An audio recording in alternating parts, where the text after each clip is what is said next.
Olá, sejam bem-vindos a mais um Clube do Artigo. Eu sou a Gabriela Faria Reis Queiroz, R2 em Cardiologia Pediátrica da Cardioped Brasil, e a apresentação faz parte do programa de residência em Cardiologia Pediátrica da Cardioped Brasil, Centro do Coração da Criança. Hoje eu vou apresentar um artigo que fala sobre o manejo em adultos da origem anômala da aorta das artérias coronárias. Aqui tem o link do artigo, quem quiser ter o acesso na íntegra.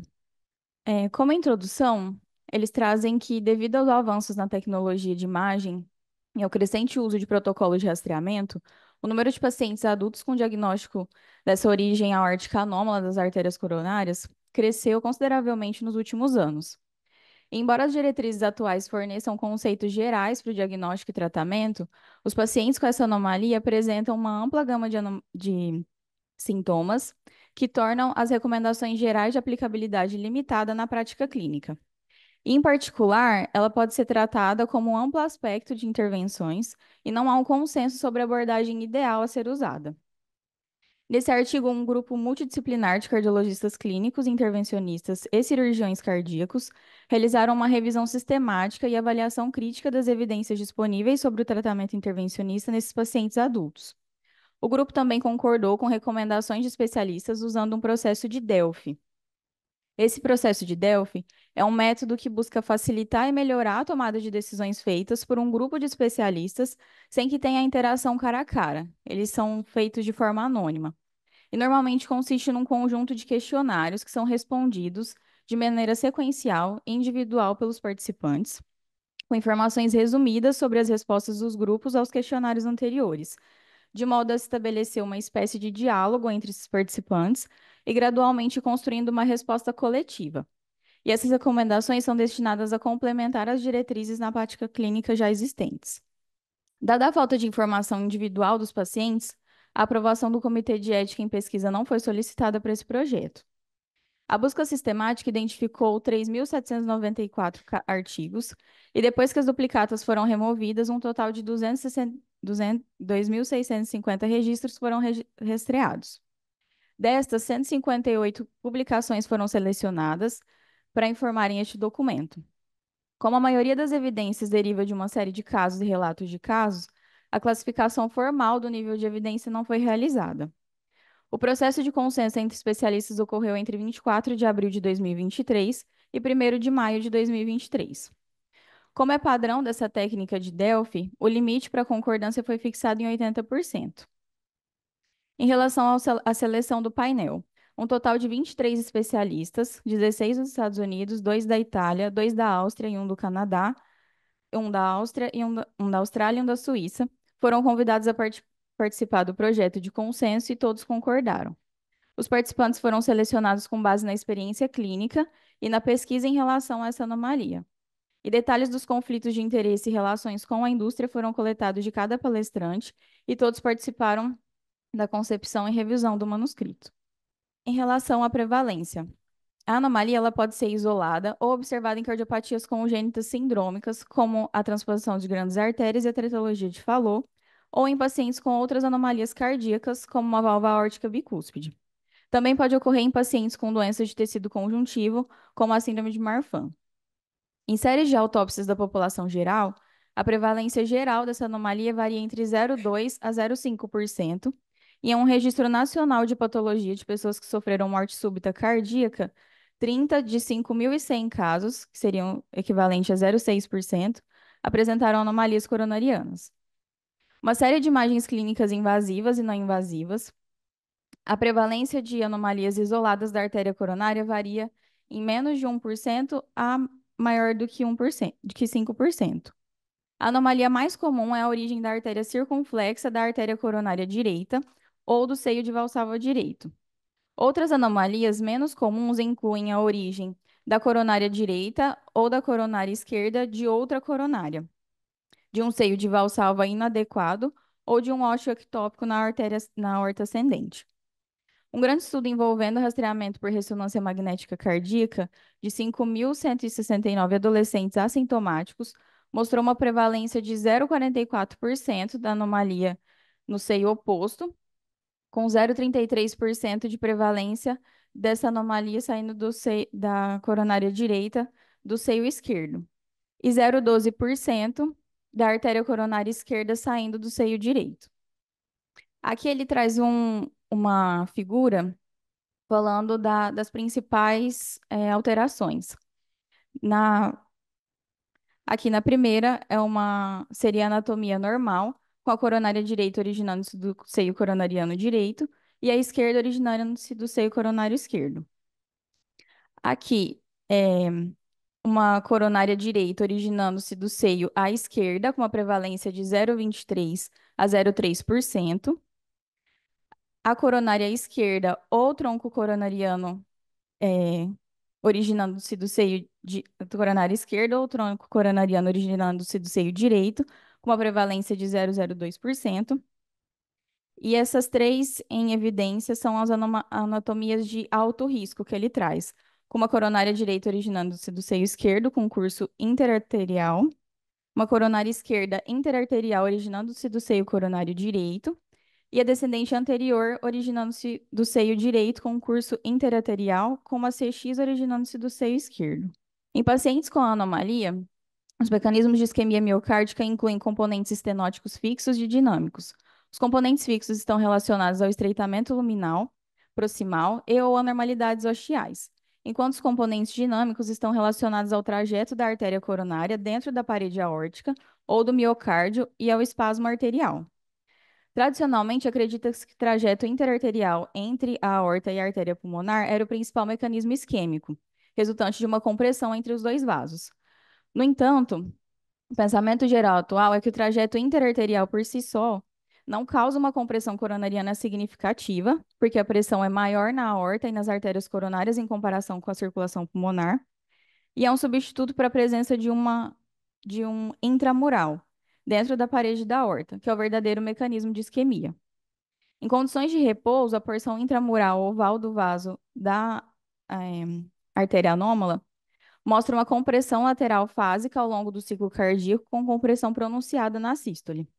Sob exercício extenuante, com o aumento do estresse da parede aorta secundária ao aumento do volume sistólico, da pressão arterial e da frequência cardíaca, a compressão dinâmica pode levar a uma hipoperfusão e isquemia miocárdica, resultantes da redução da área de seção transversal do vaso e maior resistência ao fluxo. Quanto às anormalidades ostiais, uma importante característica anatômica de alto risco é o ósseo em forma de fenda, que pode ou não estar associado a um segmento intramural. O espasmo coronariano é raramente observado na anomalia transeptal, mas pode ocorrer em adultos, e a isquemia miocárdica tem sido relatada em pacientes jovens. A isquemia não ocorre de forma consistente na presença da característica anatômica de alto risco, e no mesmo paciente, a isquemia não ocorre de forma reprodutível com atividade física. É achado sugerindo que outros fatores, como volume, tipo de exercício e outras variáveis desconhecidas, podem desempenhar um papel importante desencadeante. Em relação aos riscos da cirurgia. O risco perioperatório associado à cirurgia para doença não coronariana depende da origem e do curso da artéria coronária anômala.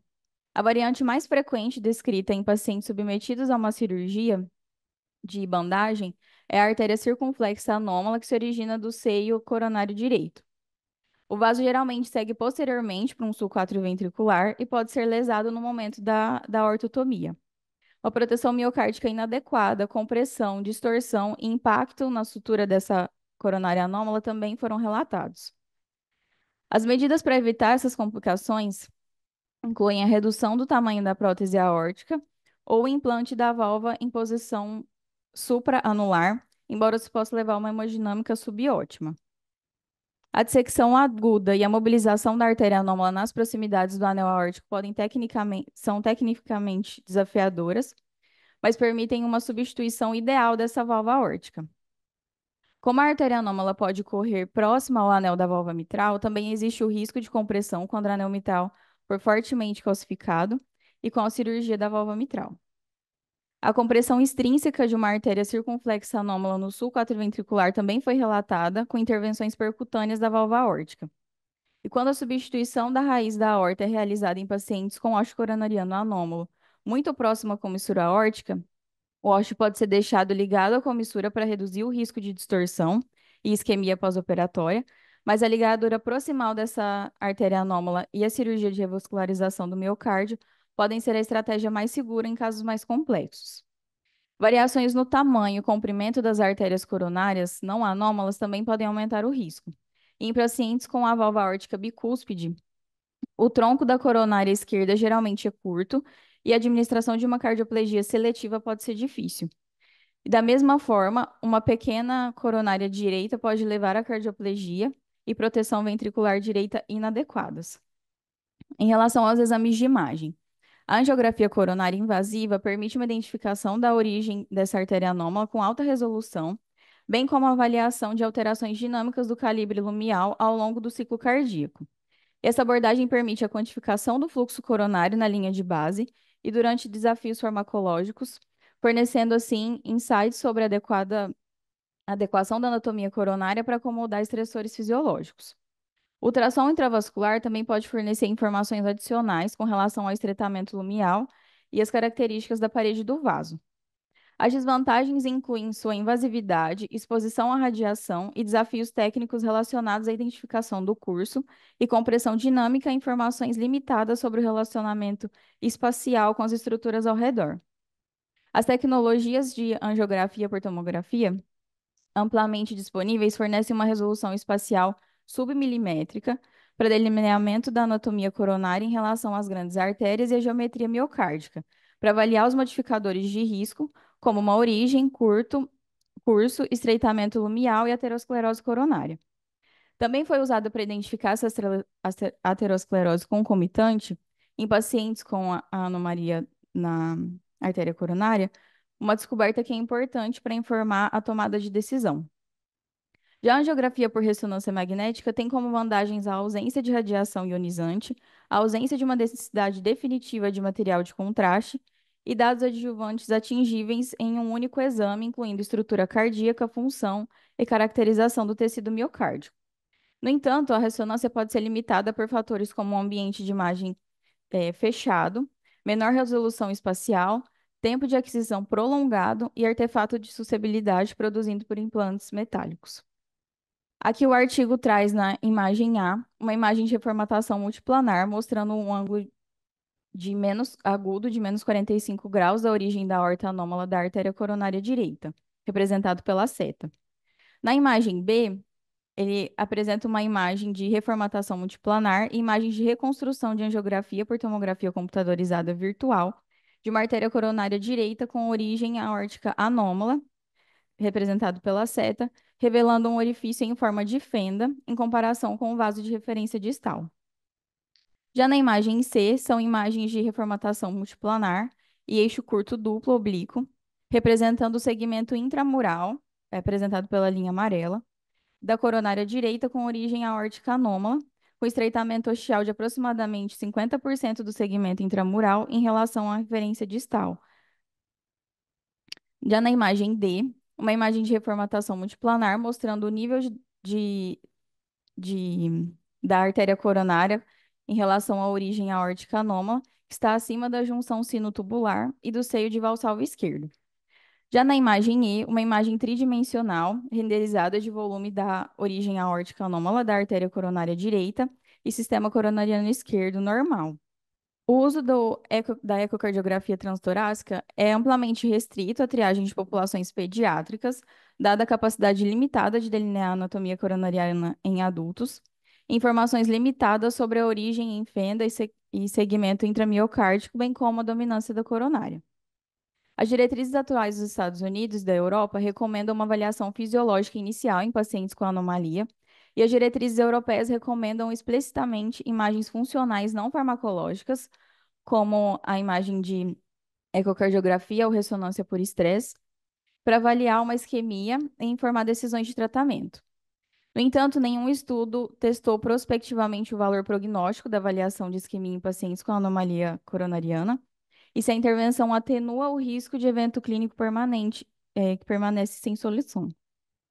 Como princípio geral, o exercício, com mais do que 90% da frequência cardíaca prevista, ou com a dobutamina, é preferível ao teste de estresse com vasodilatador, uma vez que as primeiras abordagens são consideradas melhores para refletir as condições hemodinâmicas que resultam em isquemia no paciente com anomalia. No entanto, o teste de esteira demonstrou ser limitado como uma ferramenta para estratificar esse risco. Embora os estudos com ressonância tenham mostrado uma associação entre variações anatômicas de alto risco e isquemia, os estudos usando a tomografia por emissão de fóton relataram resultados conflitantes.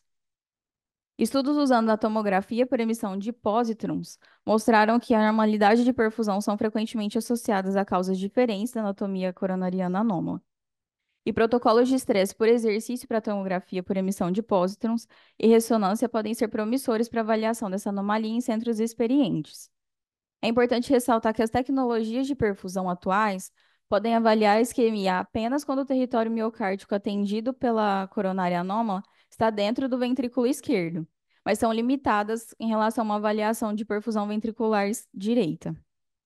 Os métodos para avaliação coronária invasiva, usando a imagem intravascular, preferencialmente pelo ultrassom, e teste funcional invasivo, podem fornecer novos insights sobre os mecanismos de isquemia e oferecer oportunidades adjuvantes para a estratificação de risco desses pacientes.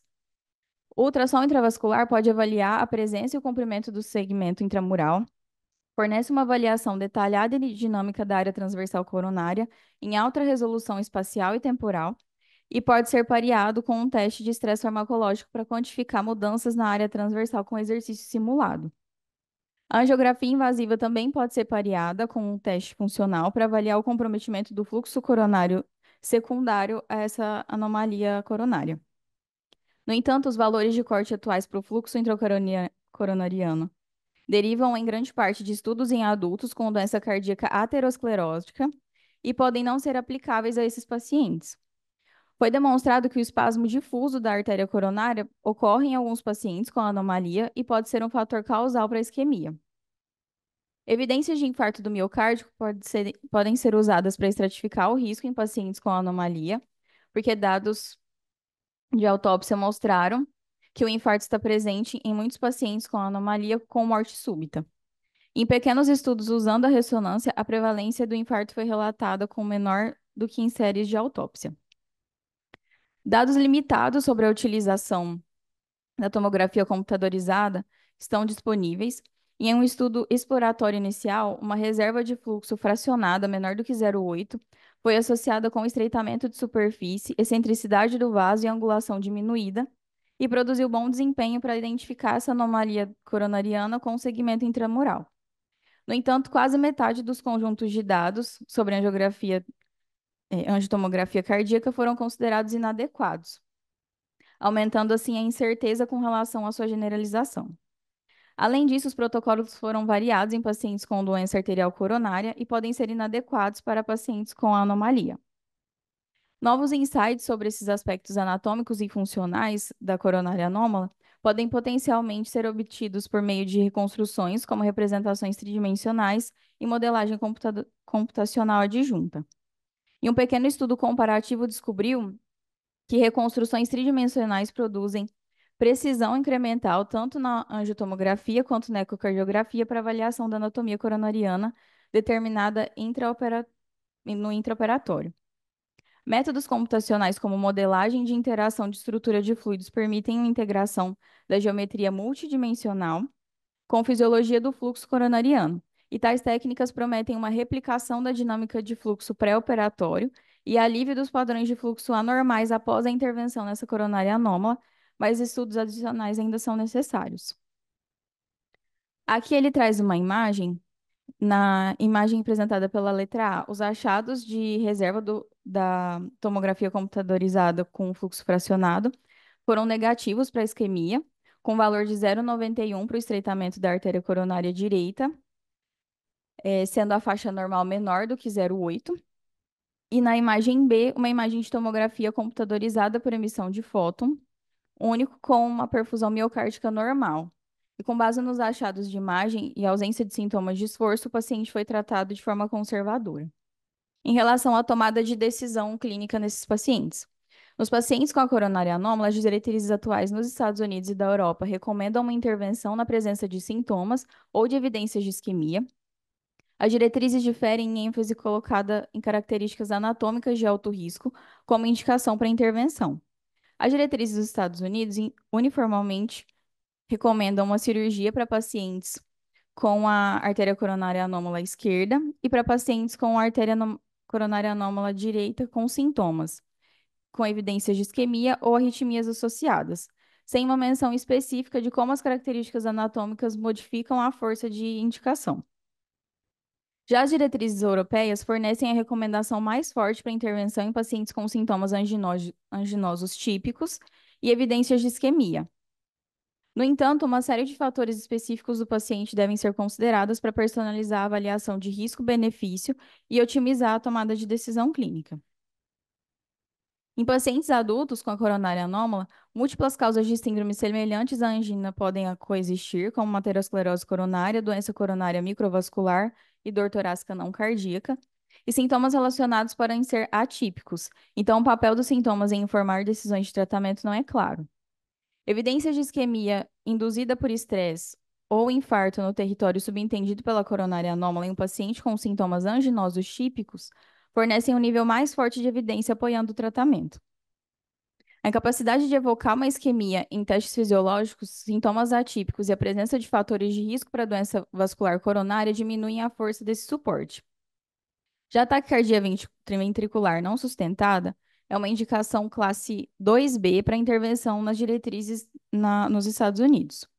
Outra ressalva importante é que muitos pacientes que sofrem de morte súbita cardíaca não apresentam sintomas clinicamente relatados antes do evento, indicando assim que a ausência de sintomas é insuficiente para tranquilizar contra um evento agudo. Por outro lado, pacientes adultos de meia idade e mais velhos com a coronária anômala recém-detectada têm baixo risco de resultados adversos com tratamento conservador, e é provável que a maioria dos pacientes assintomáticos possa ser tratada com uma abordagem conservadora. A idade e nível de atividade são modificadores importantes em relação ao risco de morte súbita, e muitos dos dados disponíveis são derivados de série de autópsias de jovens atletas competitivos, e a maioria dos casos de morte súbita foi descrita em pacientes com menos de 30 anos de idade. Em um estudo de pacientes de meia idade, com idade média de 56, mais ou menos 11 anos, que estavam passando por uma angiotomografia cardíaca clinicamente indicada, a presença da anomalia não foi associada a um risco aumentado de eventos cardíacos adversos importantes em comparação com indivíduos de controle pareado. No entanto, a morte súbita também foi relatada em pacientes mais velhos e idade mais avançada, por si só não exclui a necessidade de intervenção. Diretrizes europeias modificam a força da recomendação para intervenção após os 35 anos de idade, embora a ausência de dados claros, embora haja uma ausência de dados claros sobre esse suporte. É razoável restringir a atividade de pacientes com artéria coronária recém-diagnosticada e características de alto risco durante o trabalho de investigação, e o desejo de retornar à atividade de alto nível em face de um risco incerto pode justificar a decisão de prosseguir com a intervenção em casos duvidosos. Embora a maioria dos dados sobre a síndrome de morte súbita sejam derivados de estudos em atletas competitivos, também pode ser reconhecido que essa morte súbita seja atribuída a uma coronária anômala, e não ocorre exclusivamente durante ou imediatamente após o esforço. E casos de dissecção espontânea dessa coronária anômala também foram relatados. Em relação aos riscos cirúrgicos, eles devem ser incorporados na tomada de decisão, reconhecendo que, nas mãos de operadores experientes, os riscos de grandes complicações e morte são extremamente baixos, embora os riscos variem com a abordagem cirúrgica. Em adultos mais velhos com fragilidade e múltiplas comorbidades, o risco cirúrgico pode ser aumentado, e os benefícios do reparo são provavelmente atenuados pela diminuição do nível de atividade, menor expectativa de vida e fatores de risco concorrentes. A qualidade de vida é negativamente afetada pelos sintomas clínicos, e mesmo na ausência de sintomas físicos, os pacientes com a coronária anômala podem experimentar um estresse mental substancial somente pelo conhecimento de uma condição que foi associada a uma morte súbita. E o desejo do paciente de evitar essa ansiedade relacionada ao risco e a restrição de exercícios pode influenciar nessa decisão do tratamento. Em atletas competitivos, a abordagem terapêutica para essa coronária anômala também pode ter implicações significativas para a carreira e para o bem-estar geral desse paciente. Em relação à técnica cirúrgica, o unroofing é a técnica mais comumente usada e pode ser aplicada em casos com um componente intramural, embora a determinação exata do comprimento do segmento intramural pode ser desafiadora, com base só em imagens pré-operatórias. Na maioria dos casos, o segmento intramural ocorre superior à comissura aórtica esquerda ou direita, e o reparo pode ser realizado sem interferência com a válvula aórtica por meio de incisão e marsupialização do retalho de tecido endotelial e secção limitada quando necessário. A incisão deve se estender por todo o comprimento do segmento intramural e geralmente entre 5 e 15 milímetros de comprimento. Em alguns pacientes, o túnel intramural corre abaixo da comissura da válvula aórtica ou através dela. Nesses casos, é possível criar um neo-ósseo no outro lado da comissura. Os resultados são excelentes sem mortalidade operatória relatada. E complicações potenciais são a dissecção aórtica, regurgitação aórtica por prolapso da comissura e estenose recorrente. O objetivo da osteoplastia é criar um ósseo de tamanho adequado dentro do seio de valsalva apropriado. O procedimento é frequentemente combinado com uma desobstrução. A osteoplastia é indicada em pacientes com ósseo em forma de fenda ou ângulo de saída estreito dessa artéria coronária anômala da aorta. Na cirurgia, a aorta ascendente é incisada acima da saída dessa coronária anômala e a incisão é estendida verticalmente para dentro da artéria coronária. Um remendo triangular de pericárdio autólogo é usado para aumentar o ósseo coronário, e um componente crítico desse procedimento está relacionado à definição do tamanho desse remendo. O subdimensionamento pode resultar em um alívio insuficiente dessa estenose ostial, enquanto o superdimensionamento pode levar a uma torção, trombose ou degeneração aneurismática. Os resultados de curto prazo são excelentes, com baixo risco operatório, mas os dados de longo prazo são limitados e provavelmente dependem da durabilidade do material do remendo. O enxerto da coronária anômala em pacientes com anomalia é realizado durante o método padrão para doença arterial coronária aterosclerótica, incluindo variações em acesso, uso de circulação extracorpórea e soluções cardioplégicas. Entre outras as soluções cirúrgicas disponíveis para tratar a anomalia de coronária em adultos, essa é a técnica mais fácil. A veia safena magna e as artérias torácicas internas direita e esquerda foram usadas como condutos. Os enxertos arteriais provavelmente têm melhores taxas de permeabilidade e a longo prazo do que os enxertos venosos, mas são mais vulneráveis ao efeito de fluxo competitivo coronário crônico. Uma questão importante e controversa é o manejo do momento do enxerto. Na maioria dos pacientes, a obstrução ao fluxo coronário é intermitente e há um alto risco de fluxo competitivo crônico, que é um fator de risco importante para a falha desse enxerto. A ligadura da artéria coronária nativa evita o fluxo competitivo coronário e pode potencialmente maximizar a permeabilidade do enxerto, mas não é adotada rotineiramente na prática clínica, provavelmente por preocupações em tornar a circulação coronária totalmente dependente do fluxo do enxerto em pacientes jovens e ativos.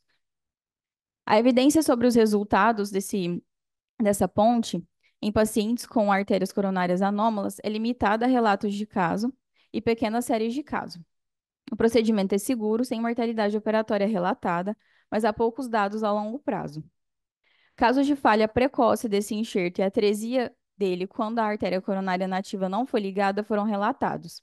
E uma importante limitação da evidência disponível é que todos os dados sobre a permeabilidade dessa ponte e o efeito do fluxo coronariano competitivo são derivados de estudos realizados em pacientes com doença coronária aterosclerótica e podem não ser aplicáveis a pacientes com coronária anômala.